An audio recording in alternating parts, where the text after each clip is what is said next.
నమస్కారం దుర్గాకుమార్ గారు. నమస్కారం సుధాకర్ గారు, మన వీక్షకులు కూడా నమస్కారం. ఎంతో విలువలతో ఉండి 10 మందికి ఆదర్శంగా ఉండాల్సిన ప్రజాప్రతినిధులే ఇటీవల కాలంలో అత్యంత దారుణంగా వ్యవహరిస్తున్నారు, మాట్లాడుతున్నారు. మనం చూసాం, ఒక వైసీపీ ఎమ్మెల్యే ఏకంగా అన్నా క్యాంటీన్లో భోజనం చేసే వాళ్ళని భిక్షగాళ్ళు అని చెప్పి, ఇటు కడుపు నింపుకున్న పేదవాళ్ళని అటు భిక్షగాళ్ళని ఇద్దరిని కూడా అవమానించే స్థాయిలో మాట్లాడాడు. నిజంగా అన్నా క్యాంటీన్లో ఒక పేదవాడు కడుపు నింపితే వాడు భిక్షగాడు అయిపోతాడా? దీన్ని ఎంతవరకు సమర్థించంటారు?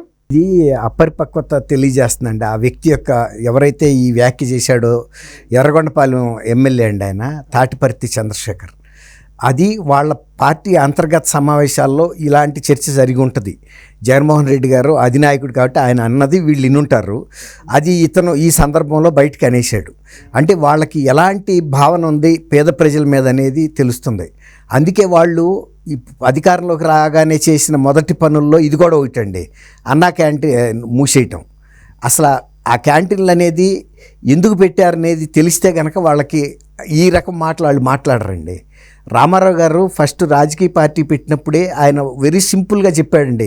మేనిఫెస్టోలో ఏం పెద్ద 100 పేజీలు ఏం రాయలే ఆయన. సమాజమే నా దేవాలయం, ప్రజలే నా దేవుళ్ళు అన్నాడండి. ఆయన మాట వెరీ సింపుల్గా చెప్పాడు. ఆ రోజున్న పరిస్థితుల్లో ఆయన కిలో ₹2 బియ్యం పథకం కూడా ప్రవేశపెట్టింది అదే. అందుకే ఆ తర్వాత రామారావు గారి టైంలో కన్నా రామారావు గారి తర్వాత ఇప్పుడు అన్నా క్యాంటీన్లు పెట్టి ₹5కి భోజనం తయారు చేసి అన్ని కూరలు, మజ్జిగ ఇలాంటివన్నీ కూడా పెట్టి ఇస్తున్నారు. అది ఎంతమంది పేద ప్రజల కడుపు నింపిందంటే అదొక దేవాలయం కన్నా ఎక్కువ అండి. అదొక అన్నప్రసాదంగా స్వీకరించారు. పేదలు ఎవరైతే ఉన్నారో కష్టాల్లో ఉన్నాళ్ళు, ఇప్పుడు అంబానీలు, అదానీలు, లేకపోతే జగన్మోహన్ రెడ్డి లాంటి వాళ్ళు తినరు కదండి. ఈ చంద్రశేఖర్ లాంటి వాళ్ళును ఎవరైతే పేదల ప్రజలు వాళ్ళకి భోజనం దొరకదో ₹5లో కడుపు నింపుకున్నారు. అంతెందుకు సుధాకర్ గారు, ఒక విషయం మీరు గుర్తు చేస్తాను నేను. ఇసుక పాలసీ వీళ్ళు ప్రవేశపెట్టినప్పుడు ఇసుక అందక నిర్మాణ రంగం కుదేలైపోయి నిర్మాణ రంగం కార్మికులు అడ్డా మీదకి వెళ్ళటమే తప్ప పని దొరకని పరిస్థితుల్లో వాళ్ళు ఒక మాట అన్నారు. గతంలో మేము కనీసం ₹5 పెట్టుకుంటే పని దొరకకపోతే కనుక ఇవాళ మేము బతికేవాళ్ళం అండి అన్నా క్యాంటీన్ ఉంటేను. ఇవాళ ₹70-80 పెట్టి మేము బయట భోజనాలు చేయాల్సి వస్తుంది. మాకు అసలు కూలే దొరకకపోతే మేము ₹70-80 ఎక్కడ పెడతాము? మళ్ళీ ఇంటికి వెళ్ళి ఏమిస్తాము? పిల్లల కుటుంబం పోషణ జరగాలి కదండి. అలాంటి పరిస్థితిలో వాళ్ళందరూ కూడా తలుచుకున్నారు, అన్నా క్యాంటీన్ ఉంటే ఇవాళ ఇసుక పాలసీ మూలన మనకు పని దొరకనందుకు కనీసం ₹5 పెడితే మనకు కడుపు నిండేది. అది కూడా తీసేశారని వాళ్ళు కేవలం పేద ప్రజల్ని టార్గెట్ చేసి ఆ ఇసుక పాలసీ పెట్టడం, మళ్ళీ ప్రత్యామ్నాయంగా ఇక్కడ ఫుడ్ దొరికితే కనుక వీళ్ళని తలుసుకోరేమో అని ఎప్పుడైనా సరే జగన్మోహన్ రెడ్డి పేరు తలుసుకునే విధంగా ఈ అన్నా క్యాంటీన్లు కూడా తీసేశారు.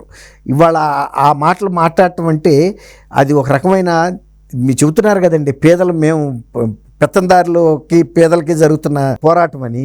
వీళ్ళు పేదల మీద ఎంత కక్ష కట్టారో, ఎటువంటి నిర్ణయాలు తీసుకున్నారో పేద ప్రజలు. ఇవాళ వాళ్ళు ఇసుక పాలసీ ఫ్రీ అయిన తర్వాత మళ్ళీ ఆంధ్రప్రదేశ్ బాట పట్టారండి. లేకపోతే వాళ్ళంతా ఇతర రాష్ట్రాలకు వెళ్ళి మైగ్రేట్ అయిపోయారు, వలస వెళ్ళిపోయారు. కాబట్టి వాళ్ళ ఉద్దేశం పేద ప్రజలను ఆ విధంగా అవమానం. నిన్న ఎలక్షన్లు రాక మీరే మాకు దైవం అన్నీ అన్నారు. ఇవాళ వచ్చేటప్పటికి ఆ విధంగా మాట్లాడుతున్నారంటే పేదరికాన్ని వాళ్ళు ప్రజలను కాదండి అందే, పేదరికాన్ని అవమానించినట్టు. ఇవాళ ఈ 5 సంవత్సరాల్లో రాష్ట్రంలో ప్రజలు గతంలో ఇంత ఇబ్బందులు ఎప్పుడు పడలేదండి. మరీ వరస్ట్ సిచ్యువేషను మొన్న 5 ఏళ్లలో చూశారు. అవును. అందుకే ఇవాళ వాళ్ళకి ఆ విధమైన ట్రీట్మెంట్ ఇచ్చారు. వీళ్ళకి ప్రజల పట్ల దయ లేదు, దాక్షిణ్యం లేదు, అసలు మానవత్వం లేదు. అందుకనే అసలు లేకపోతే 151 సీట్లు వచ్చిన వాళ్ళు 175 సీట్లు గెలుస్తామని బీరాలు పలికిన వాళ్ళు 11 సీట్లకి పరిమితం అయ్యారు. అక్కడైతే ఎలవలేదండి. పేద ప్రజల్ని వీళ్ళు ఎంత వేధించారు, పేద ప్రజలు వీళ్ళ మీద ఎంత కసితో ఉన్నారు. విచిత్రం ఏంటంటే ఈ రోజుకి జగన్మోహన్ రెడ్డి గారు ప్రజా నిర్ణయాన్ని శిరసావిస్తున్నామని ఒప్పుకోవాలా, ఈ రోజుకి ఒప్పుకోవాలా. ఓటర్లదే తప్పు, మమ్మల్ని ఎన్నుకోపోవటం అనేది వాళ్ళ కర్మ అన్నట్టు. మేము పథకాలు ఇచ్చాం, మాకు ఓట్లు వేయలా, మా డబ్బులు తినేశారు అన్నట్టుగా. ఈయన డబ్బులు ఎవరైనా ఏమన్నా ఎస్టేట్లు అమ్మి తీసుకొచ్చాడండి? బెంగళూరు ఎస్టేట్ అమ్మాడా, ఇరుపుడుపాయ ఎస్టేట్ అమ్మాడా, ఇంకా ఎక్కడన్నా ఎస్టేట్లు అమ్మి తెచ్చారండి వీళ్ళని? పేద ప్రజలు వాళ్ళ డబ్బులు నువ్వు ఖర్చు పెట్టావు. అంతకుముందు అన్నా క్యాంటీన్లు ముయ్యటానికి నీకేమి ఎందుకు వచ్చింది నీకు ఆలోచన? పేద ప్రజలు ఇంకా తింటే నన్ను తలవరేమో, వీళ్ళని తలుసుకోవాలంటే ఒకటండి, ఆ ఫ్యాక్షన్ మెంటాలిటీ ఎట్లా ఉంటుందంటే ఈ ప్రజలు పేదరికంతో అలమటించాలి, వీళ్ళ ఇంటి ముందుకు వచ్చి కర్రలో కత్తులు పట్టుకుని కూర్చుని ఎవరన్నా నరికి రమ్మంటే నరికి రావాలి, కేసులు ఫేస్ చేయాలి, అంతే తప్ప స్వేచ్ఛగా వాళ్ళు బతకాలి, స్వతంత్రంగా బతకాలి, హుందాగా బతకాలి, వాళ్ళ ఆత్మగౌరవంతో బతకాలి అనేది లేదండి ఆయనకి. ఇంకా పైగా చూసారా అతను ఎలా మాట్లాడుతున్నాడు. అయినా అన్న క్యాంటీన్లు ఎవరి డబ్బులు అండి అవి ప్రజల డబ్బులు, వాళ్ళకే పెడుతున్నారు కదా. ఎవరింట్లో అన్న తెచ్చిపెట్టారు. ఇప్పుడు చంద్రబాబు ఏనాడన్నా నా డబ్బులు తెచ్చి మీకు పెట్టాను అని అన్నాడా అన్న క్యాంటీన్ల ద్వారా? అనలేదు కదా, అనకూడదు కూడా. ఎందుకంటే అది ప్రజల బొక్కసం నుంచి తీసి పెడుతున్నారు. ఉండాడు అక్కడికి ఎత్తాకు వచ్చి తినడు, తినలేనాడికి అంతకన్నా పరిస్థితి ఉండదు. అది కూడా ఎవరి ద్వారా చేయించారండి భోజనాలు? హరే కృష్ణ హరే రామ ట్రస్ట్ వాళ్ళు చేశారండి. వాళ్ళంతా ఎంత హైజీనిక్ పరిశుభ్రంగా చేస్తారంటే ఆ వంటల్ని ఒక పవిత్రతతో చేస్తారండి, ఒక ప్రసాదంలాగా చేస్తారు. అంతేగాని ఈయన అనుకున్నట్టు అది అడుక్కు తినేవాళ్ళు భిక్షగాళ్ళ కోసం అన్నట్టు వాళ్ళు చేయరండి. ఎవరికి పెట్టినా కూడా అది దైవం, తెలిసిన వాళ్ళకి తెలుస్తుంది అది అన్నప్రసాదం తప్ప భిక్షగాళ్ళు వాళ్ళకి తిన్నాళ్ళంతా భిక్షగాళ్ళు కాదు. ఆత్మగౌరవం ఉంది. వాళ్ళు ప్రభుత్వాన్ని నిలబెట్టారు, ప్రభుత్వం వాళ్ళని నిలబెడుతుంది. ఒక్క మాటలో చెప్పాలంటే అడవి పులిని కాపాడుకుంటాయండి. రెండూ ఒకదాని మీద ఒకటి ఆధారపడి ఉంటుంది. ప్రభుత్వం ఎవరు, ప్రజలు ఎవరు? ప్రభుత్వం అన్నా ప్రజలన్నా ఒకటే అర్థం చేసుకున్నాడికి. అంతేగాని ప్రభుత్వం మేము ప్రభువులమి వాళ్ళు భిక్షగాళ్ళు కాదు. ప్రభుత్వంలో అంతర్భాగమే ప్రజలు.